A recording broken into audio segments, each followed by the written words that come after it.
In today's beginner-friendly tutorial, a calming exploration of one of my favorite mediums, watercolor gouache. Welcome back, friends. My name is Shayda Campbell, and in today's beginner art tutorial, we're going to explore watercolor gouache together.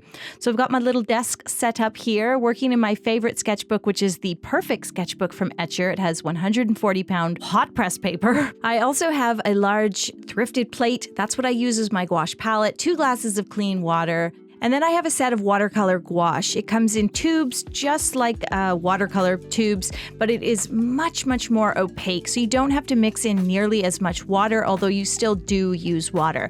You can let it dry on the palette. The difference between watercolor gouache and acrylic gouache, which you will see in the art store, is that watercolor gouache can be rehydrated with water. Just like watercolor paint, you can let it dry in your palette, on your plate, whatever, and then you just get it wet the next time you want to use it. You don't use it straight out of the tube. You do mix in water to give it a nice, really smooth, beautiful consistency. And I like to sort of put it really flattened on the plate so that it has a large surface area. It's easy to come back and rehydrate it later. So you can see it's very much the consistency of like a toothpaste. You want to mix in enough water that is the consistency of water, and it will still be highly, highly opaque. Let's come over to our sketchbook here, and I'm going to sketch an oval, and I'm going to erase a little, but just make a messy oval right in the center of the page. And what we're going to do is a simple floral project that'll get you really used to working with gouache. Now, I am going to start with a filbert brush. This is a number 4 filbert, and I have mixed together cobalt blue with white and a little bit of magenta, and it's giving me this really lovely, very opaque light blue. Let's come over to our sketchbook, and we're using this filbert, which is a thin, flat brush with a rounded head, to paint a flower one petal at a time. So I find the filbert is great for making really natural, smooth petal shapes. You could also turn it on its angle and do some thin lines in there. And then mix in more blue or more magenta or both as you go so that each flower is a slightly different color. And we're just going to use that filbert to paint these most basic of flowers, like the flower a kid would draw, 4 or 5 petals in a circle or in a semicircle to indicate kind of a half flower or a flower on an angle. And you go around the wreath or you go around the oval, and that's all you're going to do. The only trick is to keep mixing a little more white or a little more blue into that gouache. This is your chance to practice. Keep the gouache really smooth, meaning mix enough water in. Do not just use it straight out of the tube, and leave space in between those flowers for our next portion, which is to add a little bit of green. And I love to use a sap green or olive green. Alternatively, you can just use a brighter, more true green and mix in a little bit of red or a little bit of brown. And we are going to use that filbert to make these really simple, natural leaf shapes. So you can see I turn the brush on a bit of an angle, and I paint these really thin little stems and curving branches, and then I put pressure on the head of that flat brush, and that's how I create those big, smooth leaf shapes. So let's continue practicing. We'll use the filbert on an angle on its side to do those thin little branches, and then add a bit of pressure to the flat part of that brush, and you can make these nice organic leaf shapes. If you add a little bit more water to the gouache, you will get a little bit of transparency.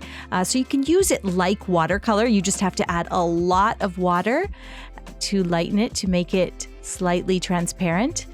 Its natural state is to be quite opaque. And you can add a little more blue to that green or a little more red, change it up a bit. Most of my leaves are pretty much the same color. I went around and did some little curly Q bits, and then I'm going to come back in with the blue and just look for anywhere else that I want to put another like little flower or hint at a flower or bud. You can do kind of 1 or 2 petal shapes and just call it a day. Okay, the wreath looks good. Let's rinse our brush, and we're going to come over to the palette, grab a little bit of that dark yellow, maybe mix your yellow or raw sienna with a bit of red brown.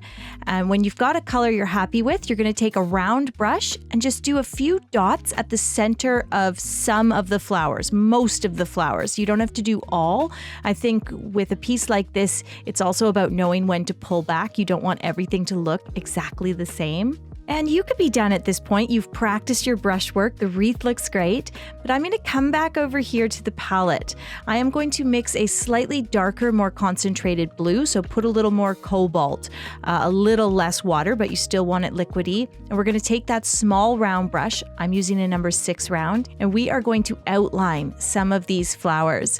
Now, they don't all need to be done with the exact same darker blue. You can mix in a little more white, and we are going to put a little ruffled, cute little outline on some of them, so outlining the petal shapes, and on others we'll just put a few lines near the center, near the stamen. The lines can be a bit broken, a bit messy. I think it's the same kind of rule as we did for the centers, where you don't want them all to look the same. Know when to hold back and to say that one doesn't need as much. And then we'll come back over to the palette, and we are going to mix a little white or even a bright light yellow, lemon yellow, into our green. And we're going to use that same thin, small, round brush to do some very delicate lines on some of these darker leaves. And this is the beauty of gouache, is that because it's so highly opaque, you can put light color on top of dark. A lot of this you could do with watercolor. You could follow along with this tutorial and just use your watercolors, whether it's pans or tubes. But at this point, to do those lighter lines, you would need at least a little bit of gouache.